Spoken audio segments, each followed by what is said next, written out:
Yeah. Mana shimwa wowe nyiri biremwa, wowe wampaye impano nkitangira kuremwa, wowe wandemye ndikirura simba intama, wowe wandemanye ubutore bukanyukama. Nakunze music nyiri igitambambuga, ndacyari igisekera banze mw'iki kibuga. Nakoze byinshi ntibyamenywa na benshi, rwose nahejwe kenshi ndacyari kuri benshi. Aka kabaruwa mukambikira ahantu, mubwira abana bakina mw'ibi bintu, bapacapace tundacyari mu kiruhuko, umunsi nziba mbura tuza koma imyiyereko. Wenda ndakennye tu, the power play tu, nahezwa nagira sindi nk'abasikaye tu. Mumbwirire shizo hagabanye imyiyongozo, hasana igitatu mukubita imyitozo. Trending nka dekati, preti muri biti, ndacyamakiya hitsi, kumwe na terabiti.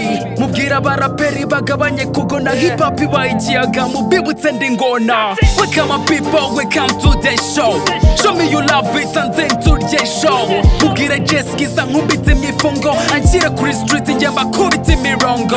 Rap yanjye isongoye nk'isunzu rya kasuku, uzantega imikuku nzayisimbuka buhuku. Ndakirira imicafu, ndacyahatwa iminyafu, muri iyi tango bamushaka nyita incakarafu.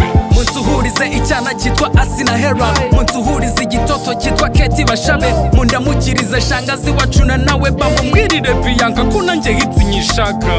Boys, things I made a shit, nigga.